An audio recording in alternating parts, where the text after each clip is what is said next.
Hello दोस्तों, मेरा नाम विशाल और आज हम इस जातिवादिता की डॉक्यूमेंट सीरीज के 7वें एपिसोड पर चर्चा करने वाले हैं।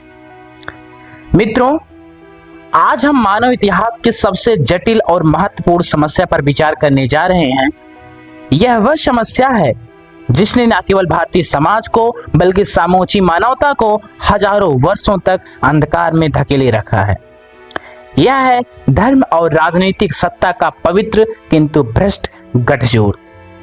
भारत के इतिहास में धर्म और सत्ता का रिश्ता उतना ही पुराना है जितना कि खुद सभ्यता का विकास। धर्म को अक्सर आत्मिक शांति, नैतिकता और आध्यात्मिक उन्नति का मार्ग माना जाता है, लेकिन जब धर्म के सत्ता के उपकरण के रूप में इस्तेमाल किया गया तब वह एक शोषणकारी ढांचे का हिस्सा बन गया। जब हम धर्म शब्द सुनते हैं तो हमारे मन में पवित्रता, सत्य, न्याय और मोक्ष के विचार आते हैं। जब हम सत्ता शब्द सुनते हैं तो शक्ति, नियंत्रण और सामाजिक व्यवस्था के विचार आते हैं। परंतु जब ये दोनों शक्तियां मिल जाती हैं तो एक ऐसा संयोजन बनता है जो मानवीय स्वतंत्रता के लिए सबसे बड़ा खतरा बन जाता है।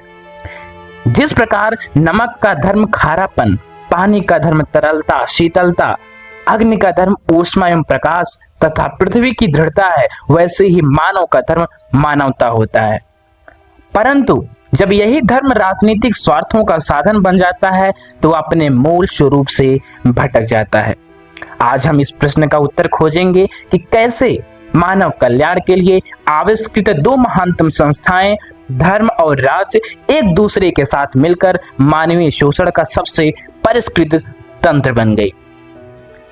धर्म मूलतः व्यक्ति की आंतरिक खोज है। यह सत्य की खोज है, न्याय की स्थापना है और मानवीय चेतना के उत्थान का माध्यम है।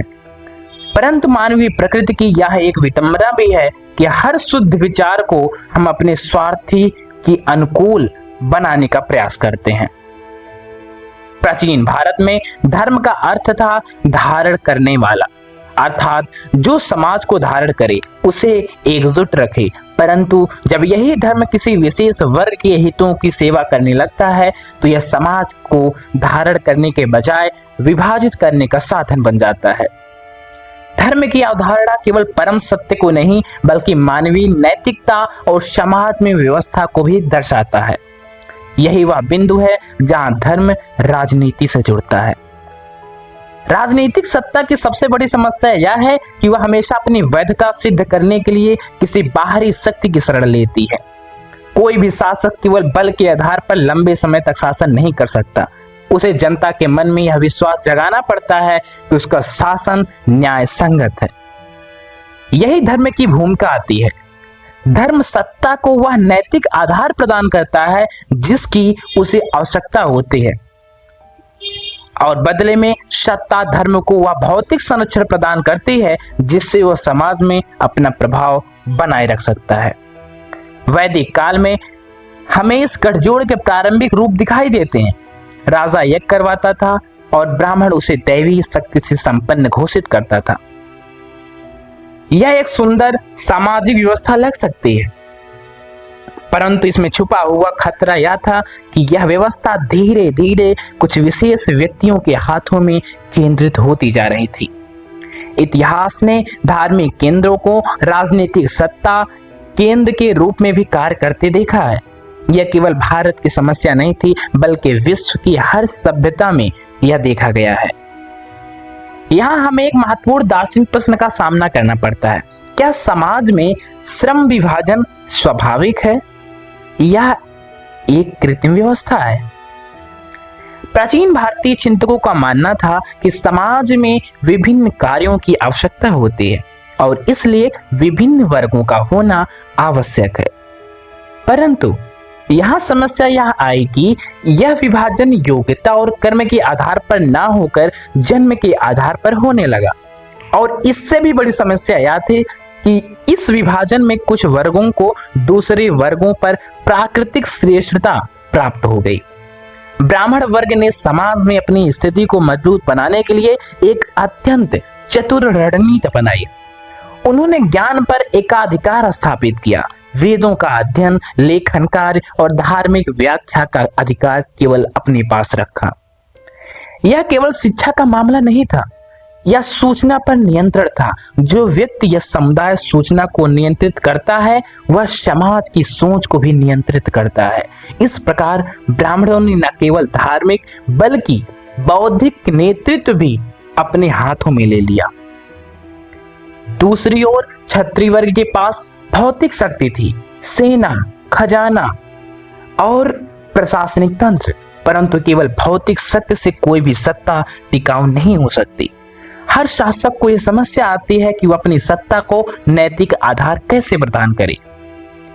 यही ब्राह्मण क्षत्रिय गठजोड़ का जन्म हुआ। क्षत्रिय ने ब्राह्मण को भौतिक संरक्षण दिया और ब्राह्मण ने क्षत्रिय को नैतिक वैधता प्रदान की।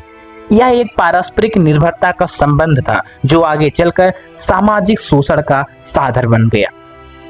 इस गठजोड़ को और मजबूत बनाने के लिए दैवी अधिकार का सिद्धांत विकसित किया गया।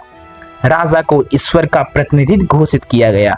यह विचार कि राजा दैवी शक्ति से नियुक्त है और एक क्रांतिकारी राजनीतिक अवधारणा थी। इसका अर्थ यह था कि राजा के विरुद्ध विद्रोह करना केवल राजनीतिक अपराध नहीं बल्कि धार्मिक पाप भी था। इस प्रकार राजनीतिक असंतोष को धार्मिक अपराध बना दिया गया। मनुस्मृति सनातन धर्म का एक प्राचीन स्मृति ग्रंथ है जिसकी गणना विश्व के ऐसे ग्रंथों में की जाती है जिनसे मानव ने व्यक्तिगत आचरण और समाज रचना के लिए प्रेरणा प्राप्त की है। परंतु हमें यह समझना होगा कि यह ग्रंथ केवल धार्मिक नियम पुस्तक नहीं था, यह एक संपूर्ण सामाजिक इंजीनियरिंग का दस्तावेज था। मनुस्मृति ने पहली बार लिखित रूप में यह स्पष्ट किया कि समाज कैसे संरचित होना चाहिए। यह केवल सुझाव नहीं था बल्कि एक विस्तृत योजना थी जो समाज के हर पहलू को नियंत्रित करती थी। मनुस्मृति 4 वर्णों का वर्णन और वर्गीकरण करता है, साथ ही उनके व्यवसायों, आवश्यकताओं और कर्तव्यों या धर्म को भी निर्धारित करता है। यहाँ एक महत्वपूर्ण दार्शनिक प्रश्न उठाता है, क्या समाज में कार्य विभाजन आवश्यक है? मूलतः पुरुष सूक्त में यह विचार था कि समाज एक शरीर के समान है। जैसे शरीर में सिर, हाथ, पेट और पैर सभी महत्वपूर्ण हैं, वैसे ही समाज में भी सभी वर्ग महत्वपूर्ण हैं। किसी भी अंग को हीन नहीं माना जा सकता, परंतु मनुस्मृति में यह सुंदर दर्शन विकृत हो गया। सिर को पैर से श्रेष्ठ माना जाने लगा, या भूल गए कि यदि पैर ना हो तो सिर भी चल नहीं सकता।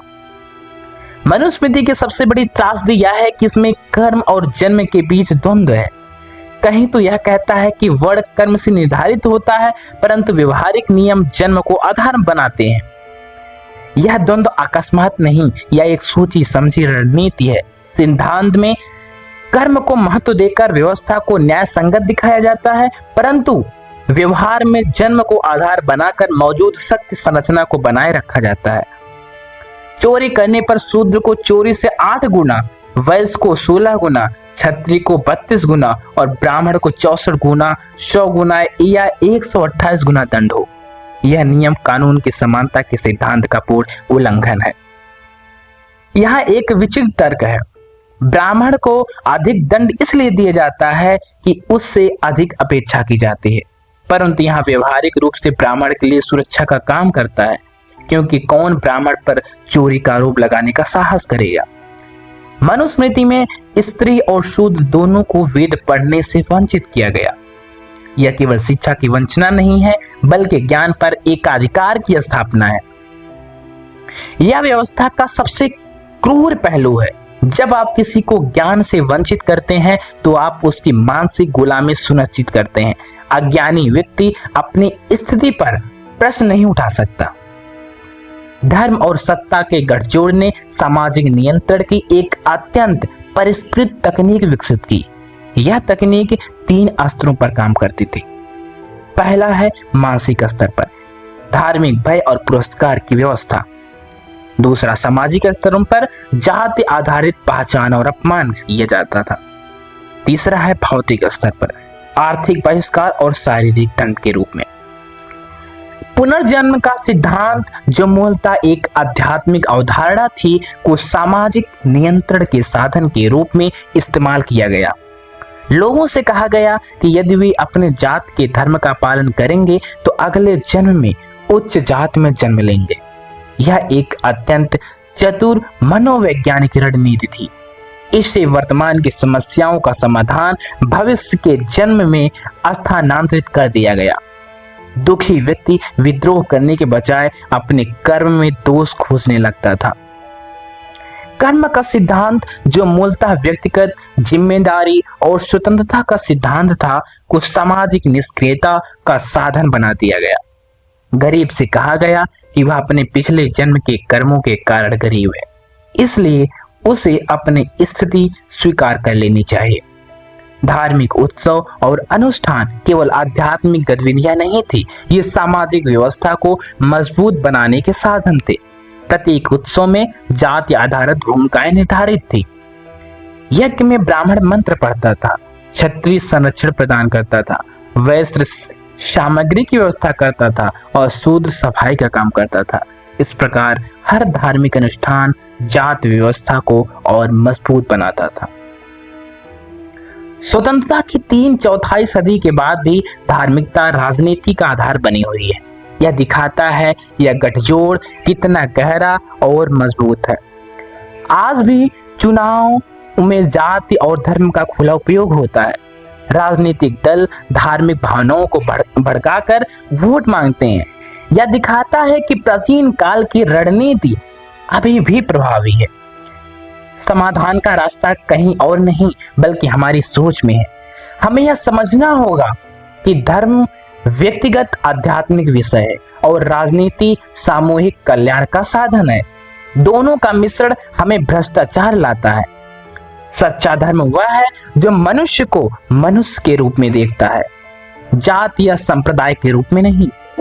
और सच्ची राजनीति वह है जो सभी नागरिकों के साथ समानता का व्यवहार करती थी। आज हमने देखा कि कैसे धर्म और सत्ता के गठजोड़ ने भारतीय समाज को हजारों वर्षों तक जकड़े रखा। यह गठजोड़ केवल ऐतिहासिक घटना नहीं है, बल्कि आज भी यह आजीवित और सक्रिय है। मुक्ति का मार्ग यह है कि हम धर्म को उसके वास्तविक अर्थ में समझें, मानवता के रूप में, और राजनीति को उसके वास्तविक अर्थ में समझें, सामाजिक न्याय के रूप में। अगले अध्याय में हम देखेंगे कि कैसे गौतम बुद्ध और महावीर जैसे महान विचारकों ने इस व्यवस्था के विरुद्ध पहला संगठित बौद्धिक विद्रोह किया। तब तक के लिए चिंतन करते रहिए। जय हिंद।